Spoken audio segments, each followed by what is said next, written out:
It's time to talk Gonzaga basketball. Get ready. Zag Insiders Jim Meehan and John Blanchett step away from the paper and up to the microphone to give you the biggest storylines. It's the Spokesman-Review Zags Insiders podcast. Here we go.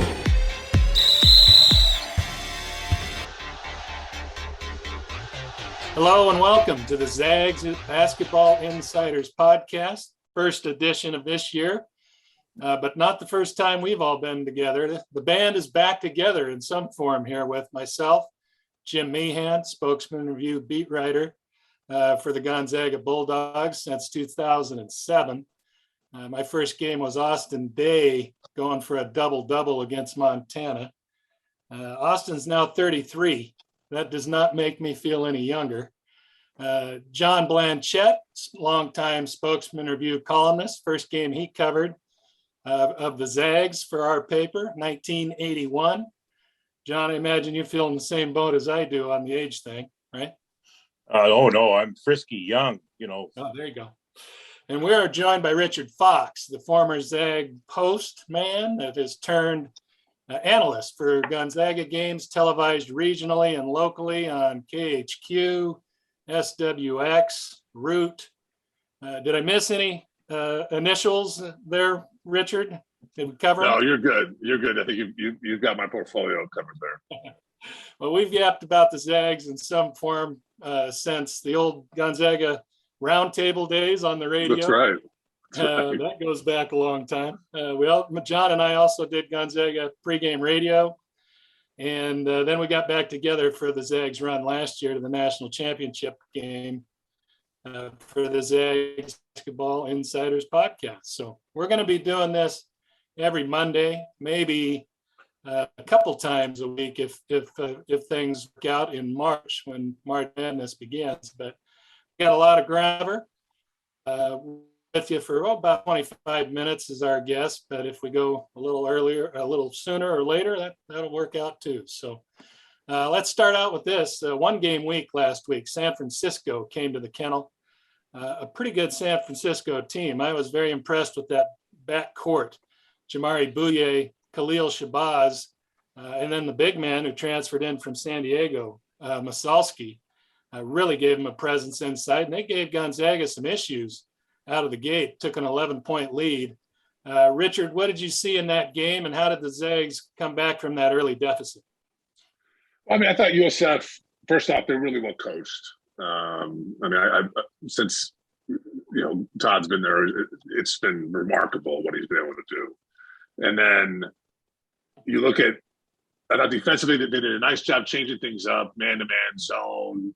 They got a bit lucky in that Timmy just was off in that first half. But when you've got guys like Shabazz and Bouye that can control the pace, and then also more importantly create their own shot, and we saw that consistently, for Bouye throughout the entire game, but Shabazz there in the first half in particular.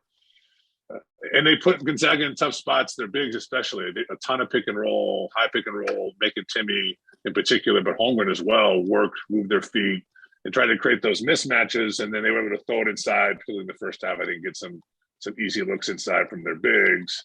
But look, they're really well organized. They're well coached. And you've got that kind of experience in the backcourt, you've got a chance in just about any game you play. And I think we saw that. John, that team came in, I think, top 35 or so in the net with some good wins. I think they had a winning record against Quad 1, Quad 2. And they put Gonzaga in a pretty good hole. The Zags had not trailed for more than, I think, about 8.5 minutes in all their home games combined. They were down for over 9 minutes against San Francisco. What did you make of the Dons and what they were able to do? Well, as Richard said, those two guards, Shabazz and Bouye, they're a handful and have been a handful for 3 years now in the league. But they also added some nice pieces. Maybe didn't have a huge statistical impact, but the Stefanini kid is a experienced guy. They've got experience too. Masalski's been in the league now for 4 years.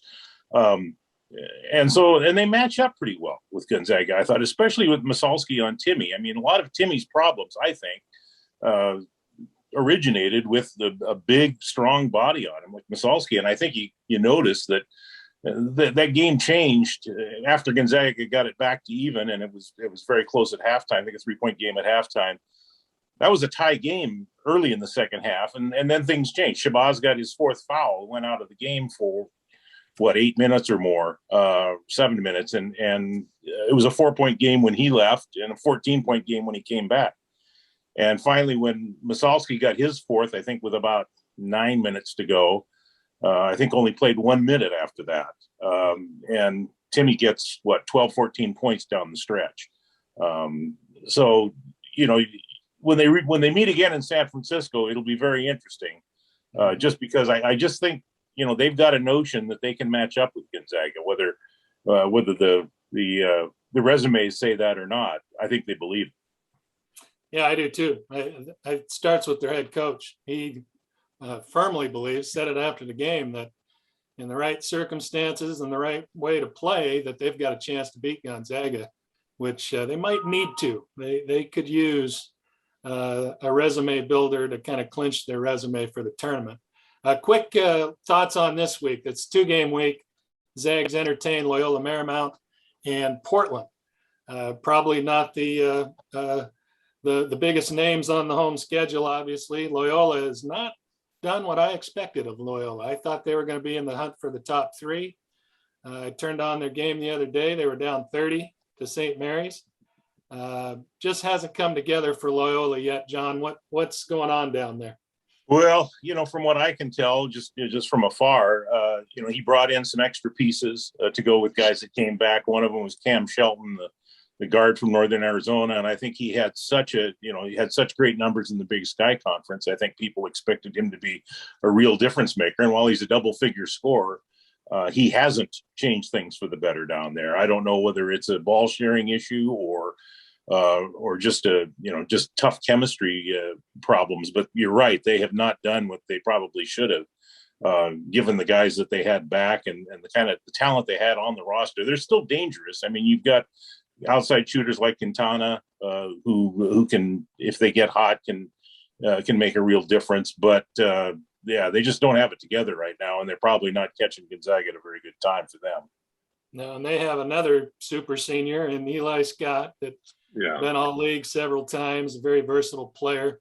Richard, what do you make of the Lions thus far? And then Portland, Shante Leggins comes to town with the old Eastern coach, comes to town with his new team, and he's doing some things already.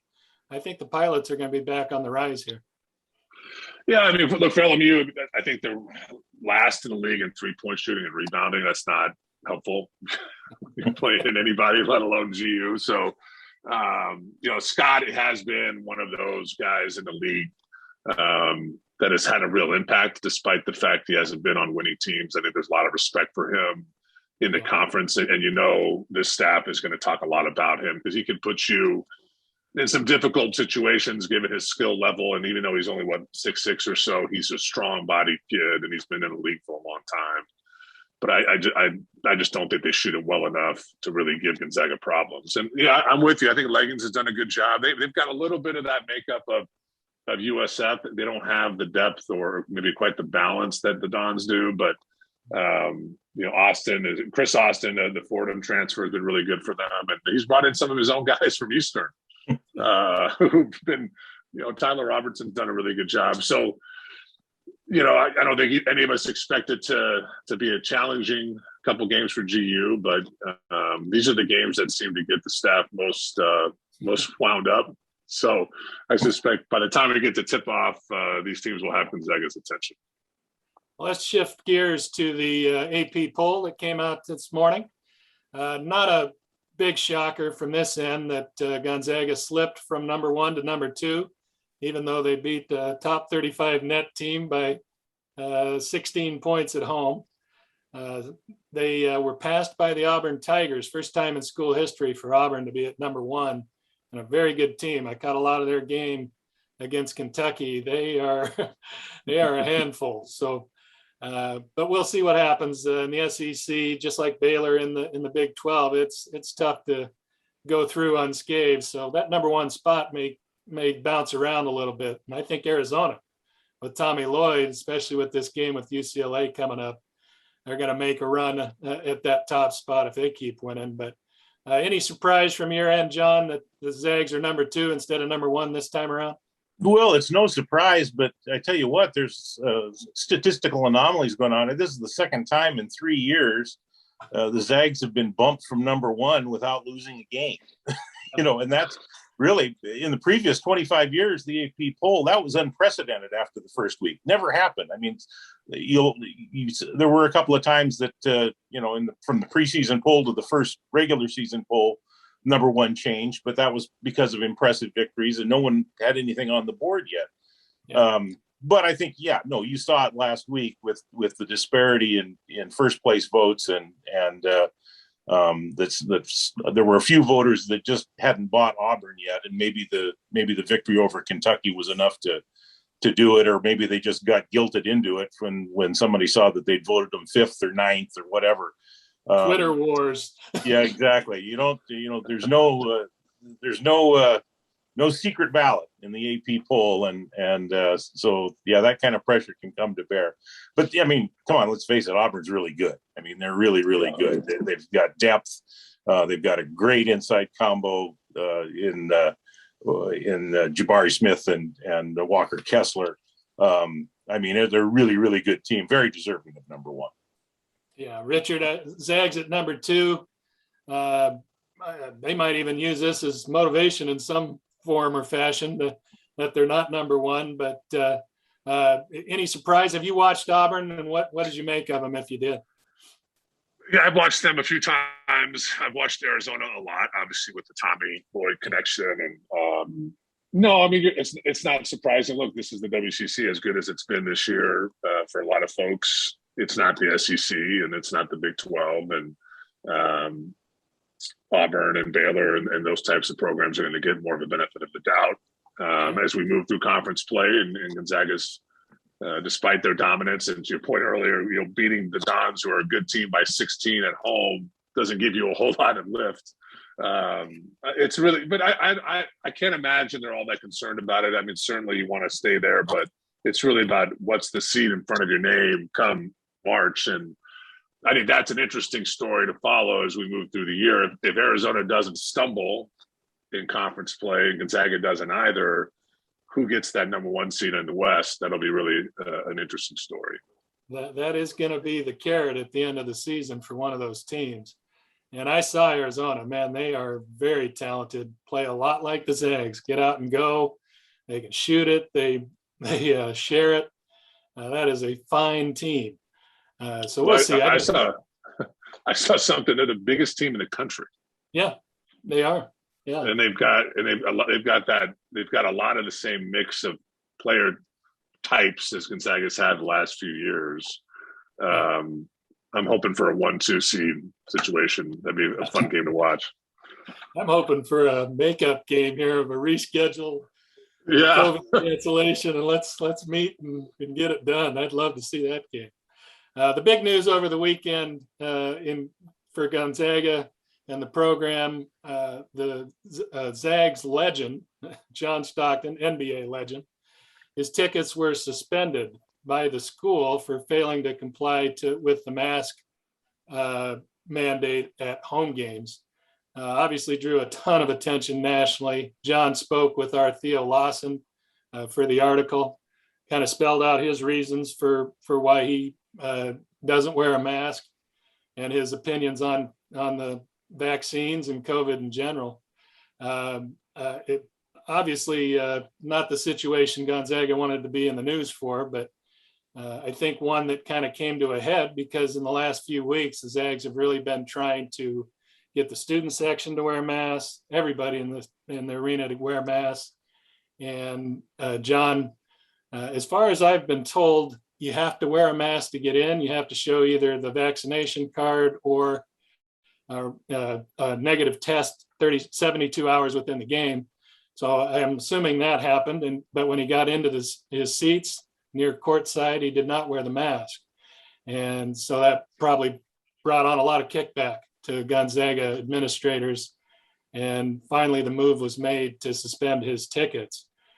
John, you've known John Stockton for a long time, I think, going back to his playing career here. What was your reaction to what happened over the weekend? Well, you could see this kind of train wreck coming down the pike. John's been very adamant about his beliefs, very public about them. Made a video that went pretty viral, espousing those, and so you knew it was going to come to some kind of head, because there were people in the arena who were upset about the exceptions, the people not wearing the masks. You wouldn't think so, but frankly, this is more traumatic for Gonzaga, I think, than it was for Washington State to fire its football coach over not getting the vaccine. I mean, maskers agree that everyone needs to comply, but anyone with a long-term connection to this school is pained by this situation. John's obviously the most famous living alum that the school has, but more than that, he's a symbol of the school and the program and what it stood for. And he wasn't part of this next level growth that's happened in the last 25 years, but he's a different example. He pulled himself up into a Hall of Fame career from a college program that at the time he was there and before was more low major than mid major. And so his stature is obvious. And of course, every time the game's on TV, which is every game, his face is out there. His view on vaccines buttressed by data that's, frankly made up is embarrassing for the school, but everybody gets an opinion. It's just that the school also has the right to enforce its standards and what it wants, the same way Washington State was with Rolovich and with the governor's mandate. This is an embarrassment for the school, but it's embarrassment that John could have saved them by simply putting on a mask, which seems like minor sacrifice enough to be able to do.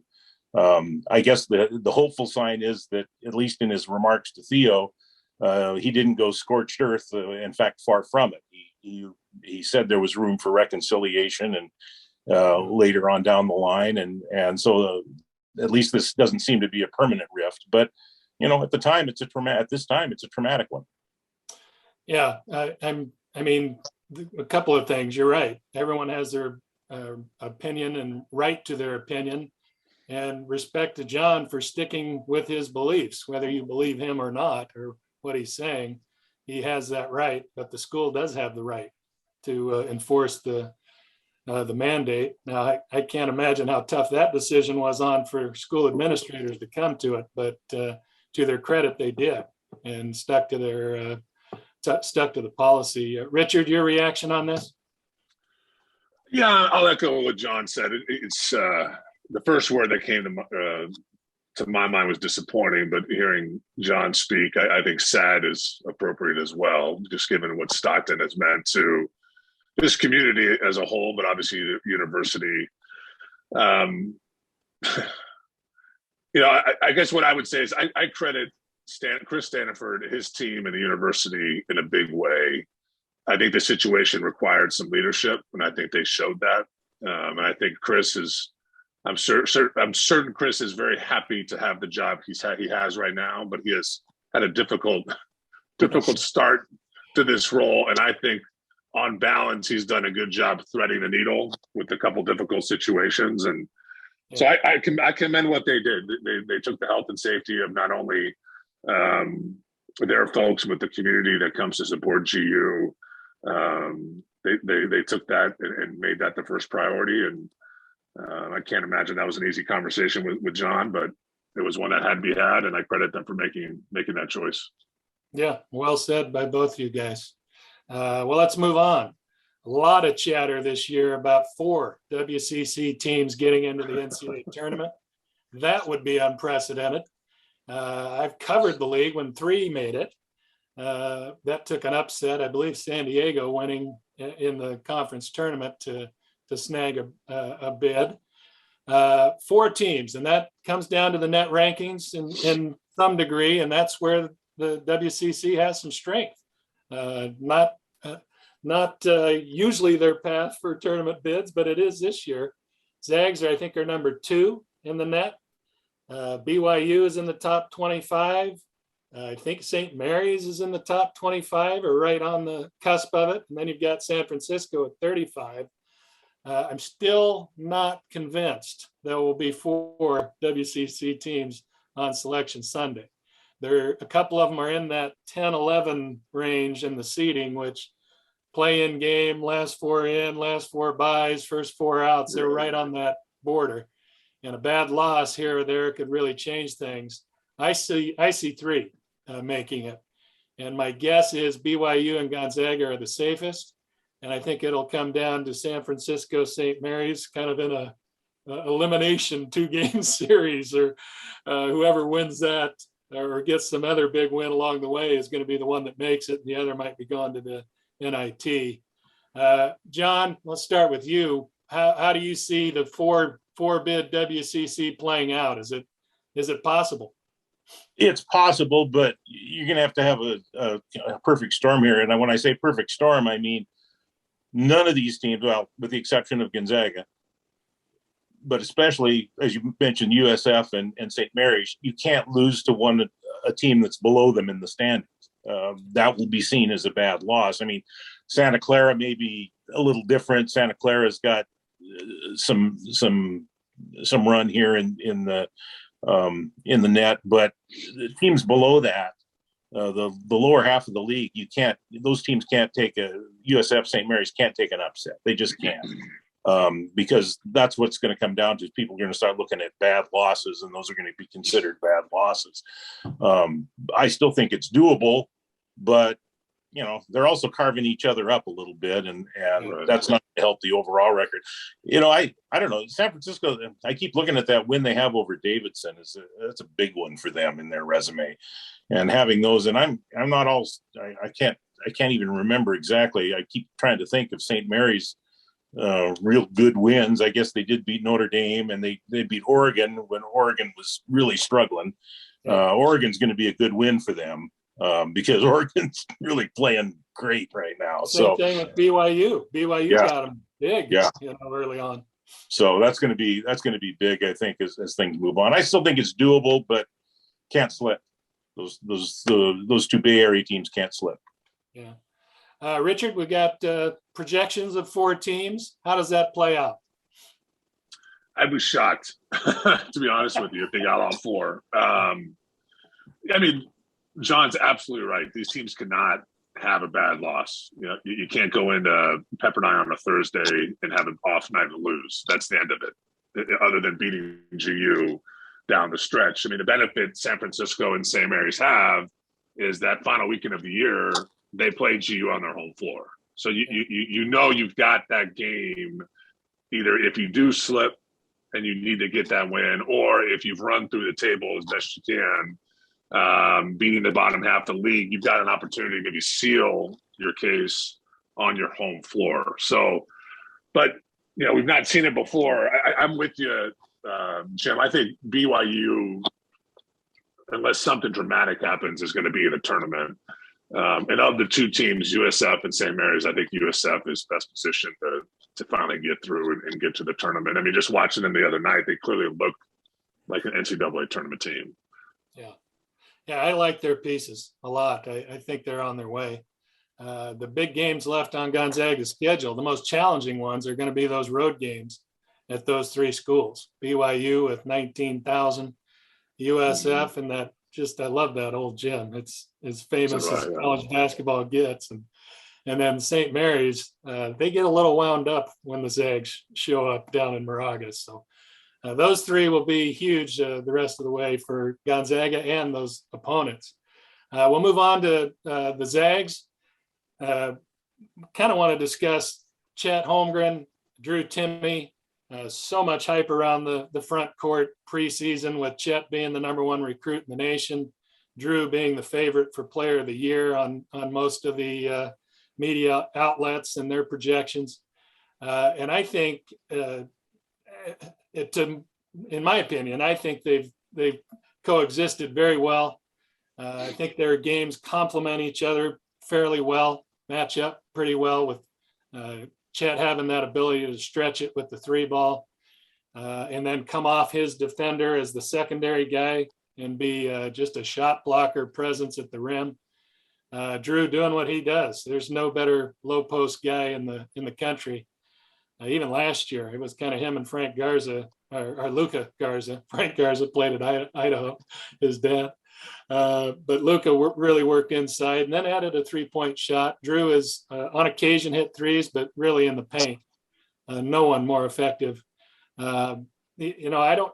Chet's not averaging the numbers that probably will draw a lot of eyeballs and that, but I never expected him to. I thought with the cast that the Zags had and Drew being that first option offensively, that Chet would be in that 12, 13, 14 point range. And that's kind of how it's turned out. Richard, we'll start with you. You're the big man expert among us three for certain.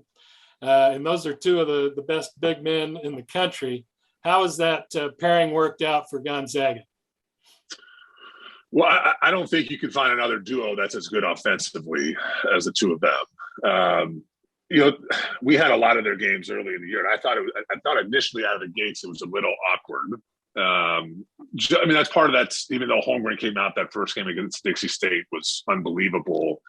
With that first game against Texas, I think it took a while for him to figure out, how do I fit in offensively? The defense and the rebounding was there from the jump, but then as he kind of he's gotten through the year, you've seen him get more comfortable understanding when he needs to take an opportunity, where he's going to get some of these shots. And I think he's become more assertive, looking for his own offense. I think early on in the season, he was deferring a lot, not just to Drew, but even Andrew and Bolton.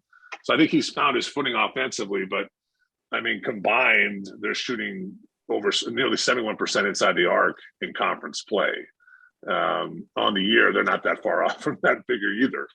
They're just so efficient, inside the arc. And then when you couple that with the fact that Chet's starting to shoot the ball more effectively from three, and now Drew in conference is taking, one, maybe two a game and knocking down a couple, it's a very difficult ask of anybody in the country, let alone this conference. So I think that marriage has worked out pretty nicely. And the last thing I would say is, Drew's, I think, a better defender than maybe his reputation is, but Chet's the perfect guy to have next to him defensively, because he can clean up so much.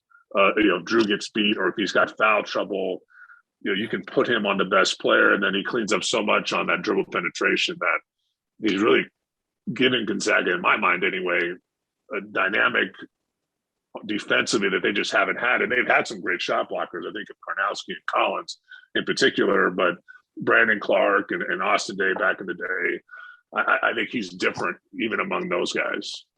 Yeah, I just love that I can't think of many shots he's forced all season. Right. There's probably a lot of heat on him. Hey, you need to score more, and not inside the team or anything, but outside that perception, you should be scoring 18 or 20, but he doesn't force shots. He doesn't force threes. He's very patient and willing to pass and do those things. John, how's that pairing worked out in your mind? Well, I agree with Richard. And I think the early stages of the season, there was some awkwardness and Chet trying to find his footing offensively. I thought Mark Few said an interesting thing to you the other night about Chet. It's sometimes hard to direct the ball to him because he's not, I assume he meant because he's not a traditional necessarily back to the basket post guy like Drew is. And so the team has had to try and find different ways to get Chet the ball. And I think Richard made a great point saying that, well, finally, maybe Chet just started looking for his shot and his opportunities more himself, and not outside of the team concept. And certainly his passing ability has been demonstrated to a great extent as well. But he's more confident. He's with the speed of the game and with the pace that they play, and he's just found those openings himself and not necessarily relied on his teammates to have to find him in certain situations. And that's tough because let's face it, the ball is being directed to Drew probably 50-60% of the time down there. Right. It's hard to find opportunities and that's crazy considering the kind of player that Chet is and the skills he has. And Richard makes a great point about comparing a duo like this. There's so much more skill. I mean, I look at the two guys at Auburn, and I think that's a great pairing as well. I think Smith is he's got the outside shot that's probably similar to Chet's. Kessler's a solid guy in there, but between the two of them, they're not nearly as skilled as Drew and Chet are, and what they bring to the game offensively. And the one thing about Chet as well that I've been maybe a little surprised at is just how willing he is in terms of getting in there and mixing it up. I mean, obviously he gets pushed around a little bit by the bulkier guys. That doesn't make him any less willing to go in and do battle. And that's been impressive to me. Yeah, it reminds me, his attitude and his team first mentality reminds me of Jalen Suggs. Yeah. Who had all the same recruiting credentials practically and just fit in perfectly. I think you see that with Chet. And I think Chet's getting better and better. I think that's the scary part. I think there's a top end that has not been reached with those two and the team in general. So, well, that's going to do it for the first edition of the Zags Basketball Insider Podcast. Thanks to Richard. Thanks to John for joining us. We're going to do this every Monday. I believe we'll have a link posted on our website, hopefully later today or soon. So you can watch it out there. And then I think it'll be available on all the podcast venues that you usually find your podcasts on. So thanks for joining us. We look forward to next week. Take care.